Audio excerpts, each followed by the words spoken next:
Hundreds of scientists. Hundreds of scientists are... A group of scientists. Scientists. Scientists.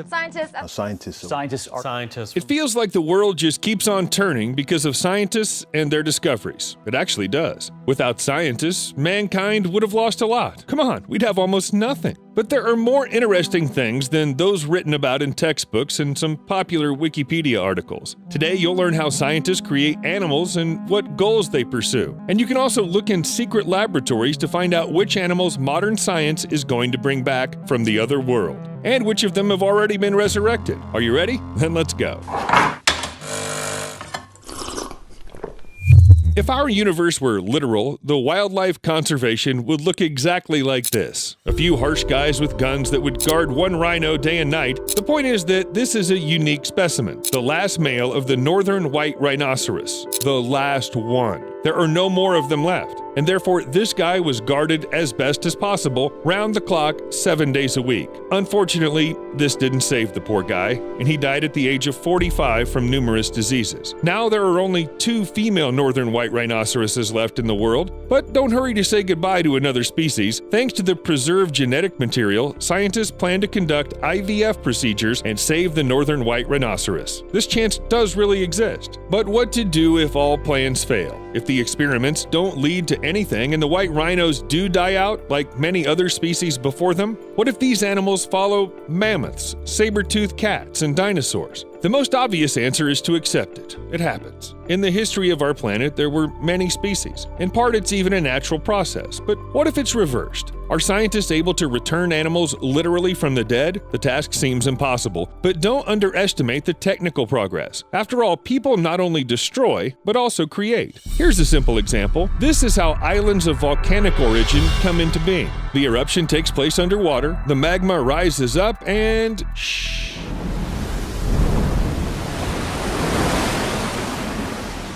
It's something like popping pimples with a whole planet. So for example, the Hawaiian Islands appeared like this. Of course, it takes time for numerous eruptions to form a landmass and to cover it with earth, then for plants and animals to appear. But this is how it goes. As it often happens, people have taken over the secret of creating islands from nature. But we don't use to blow up something underwater to fill the top with sand. Look at Dubai. A few years ago, there were no islands near it, and now they are everywhere along the coast, and each of these islands was created artificially. Only for the so-called Palm Islands, 5.5 million cubic meters of rock, 94 million cubic meters of sand, and 700 tons of limestone were used. It's much more complicated than if it was done by nature, especially considering the cost of delivery. But hey, people did do it faster. Okay, whatever. These are just islands, slightly more difficult than building a house. And what if people go even further and can create life? Sounds like a story from a fantastic movie or a computer game, God Simulator or something, but actually this idea has long appeared in human heads. It's enough to remember the story of Frankenstein with the famous, "It's alive!" It's alive! It's alive! It's alive! It's alive! Today, everybody knows about the monster that was returned to life, but what seemed to be an impossible fantasy quite recently may soon become a reality. We haven't achieved the resurrection of a whole man yet, but scientists have already managed to create a heart using a 3D printer. Yeah, a real heart, printed from human tissue. So far it's tiny, but soon scientists hope to make a bigger copy. But let's leave the experiments with the heart for a while and turn to another field of science, no less exciting. Okay, to be honest, my brain is exploding because scientists resurrected extinct animal.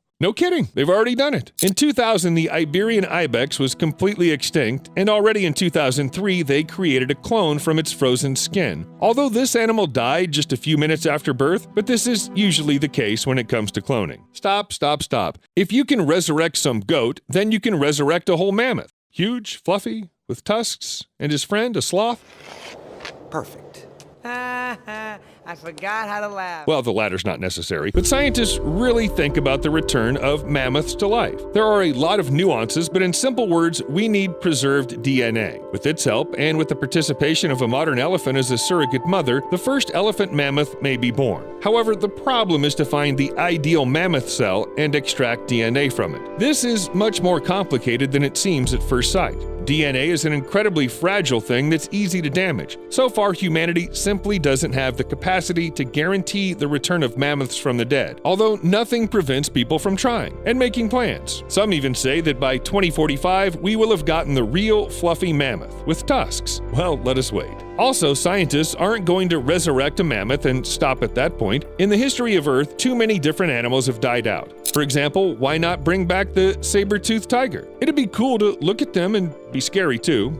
These wouldn't be your pets, they wouldn't use the litter box, but what about a great auk? Should be simpler with this, it's a bird that died out only in the middle of the 19th century. Yes, it doesn't look particularly spectacular, but it would still be a cool experiment. Another cool option is the thylacine. It wasn't only striped, but was considered to be the only representative of the family of marsupials that survived to the historical era. And then it was extinct anyway, but not so long ago. So if you're a scientist who's just now choosing a candidate for resurrection, I'm for the thylacine. It certainly deserves a second chance. And what about the return to life of a truly ancient and dangerous animal? A monster that terrified everyone who lived on the planet. I'm talking about Megalodon, a giant shark. Ever heard of it? About 14 meters long, bite force up to 182,200 newtons, huge, incredibly sharp teeth, and constant hunger. I don't know who wants this monster back on Earth. Maybe some crazy scientist, but let's imagine for a moment that they succeed. Megalodon would be a danger everywhere. Its babies could attack people in shallow water, while large individuals would attack ships. Of course, people wouldn't like it if a huge prehistoric monster attacked their ship. Megalodons would be hunted, and a military convoy would be sent along with merchant ships. Have you already guessed the result? Yes, prehistoric sharks would be extinct again. Just imagine how angry scientists would have been to spend this project to capture the world, and all in vain. Poor folks. Unfortunately, or fortunately, so far mankind hasn't achieved the full resurrection of an extinct species. Most likely there are a couple decades left before a breakthrough in this area. It's nothing on the scale of science. In the meantime, scientists are just having fun, creating strange new species. For example, the naked chicken. Yep, naked chickens. It even sounds unnatural. But Israeli scientists have really brought out such strange creatures. The idea of creating a naked bird is to create a more comfortable and energy-efficient chicken, which can live in hot countries. Normal chickens don't feel well at high temperatures, and cooling systems are expensive. The obvious conclusion is to make a chicken that will cool itself. But other scientists consider this plan rather unsuccessful, as chickens without feathers will be much more fragile and males will not be able to mate. In addition, some chickens are susceptible to parasites and sunburns, so everything's complicated. And at the same time, in the same world where there are naked chickens, there are curly pigs. This breed is called the Mangalitsa. It comes from Hungary and is considered quite old. It's said that fluffy pigs were bred in the mid-19th century as a result of crossing various unusual breeds, and it looks like, well, as if a pig and sheep were very attached to each other and one day were left alone and, well, you got it. I also found out that curly pigs weren't supposed to be curly at all. The breeders had a different goal, and fluffy wool came unexpectedly. It's a bonus that no one uses. So now, let's get back to the 3D printed heart. It appeared in our video for a reason. Sometimes people need new organs. It happens, and the printing of them is one of the coolest options, in addition to the usual transplantation. But it's not the only one. There is another one, and it's quite contradictory. I would even say it's very controversial in terms of ethics, because scientists are creating a new hybrid species of man and ape. So far, the information is more like rumors that circulate in scientific circles, but if at least some of them are true, it turns out that Chinese laboratories are really creating a half-man, half-monkey. The idea is to breed animals that have organs such as kidneys or livers that are completely made of human cells. Of course, not for the sake of mere interest. Such animals could be used for transplantation. It's said that researchers haven't yet managed to get a single half-monkey, but the scientific community is already concerned. Any such experiments, cloning, crossing, resurrection, raise many questions. It's not clear how these artificially bred animals would live in our world. And could they at all? Write your opinion in the comments under this video. I'll be happy to read it. Well, thank you. And don't forget to subscribe to the channel, of course, and I'll see you later.